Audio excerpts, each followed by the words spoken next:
So in our class, we're going to be going through the 7-phase website design process. And primarily, we're going to be focusing on that development piece where we're learning how to code in HTML and CSS. But it's important to note that we should be also focusing and realizing what happens in those earlier phases, particularly the analysis phase, the planning, and the design phases. So we're going to start by taking a look at the world's worst website and determining how that will affect how we create and design our future websites. So here it is, the world's worst website. Well, I'm not sure, maybe there are worse websites out there, but I like this example because it says that this web was designed to graphically demonstrate the most common mistakes made by new web page designers. And again, I've already found a mistake. It just says this web instead of website. So I like how it breaks it down and actually shows it. On the left over here, you're going to see that they're talking about using iframes. So this involves the layout of our website. We're going to be practicing using the CSS box model and a little bit of the grid method when we design our web pages, and we won't have these frames on our website that can sometimes crash. The next thing it's discussing is the navigational structure. So after we take a little time to delve into what good websites look like and what bad websites look like, we're going to spend some time on a navigational structure that's easy to use and well designed.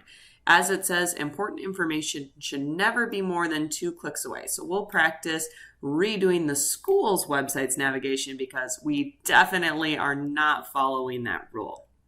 Next up on the world's worst website is a description about bad design, period. So this is talking about how text is difficult to read, and we need to have more contrast between the crazy background and text color.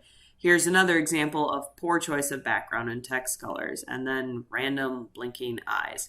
So our goal when we design our websites is to keep our backgrounds simple. White or light colors usually work best, and the background should not compete with the content of the page for the user's attention. We are able to put different pictures in the background, but if we decide to do this, we want to make sure that it's not overwhelming for the eye.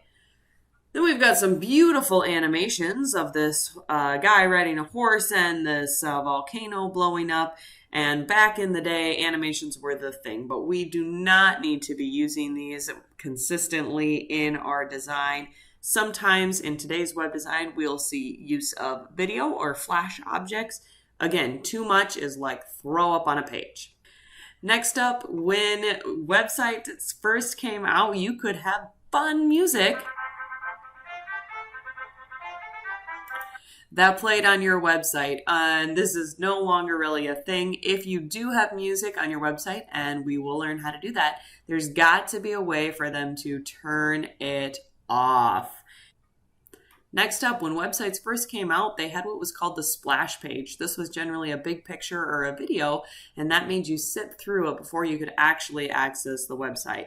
Today's version is having to sit through those ads before you can watch your videos. Nobody likes it. We'd rather just go straight to our main content.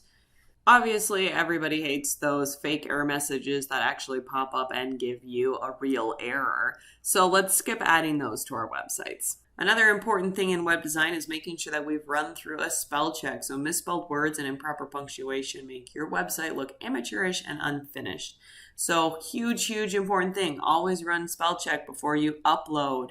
I'm going to show you how to do this because sometimes when we are in our HTML editor, it won't pick up on using spell check. So we'll have to run it through like Microsoft Word.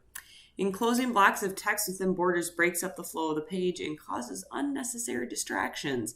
So we want to make sure that when we're working on our page design that we follow specific rules, and we'll break those down a little bit. Another bad thing with website design is if you have pictures that don't load properly. This is why we'll always be testing out our websites to make sure that we don't have this broken image link. Then it's talking about search engine optimization, or SEO. And this means that we can, when we go to, for example, Google and type something in, potentially find our website.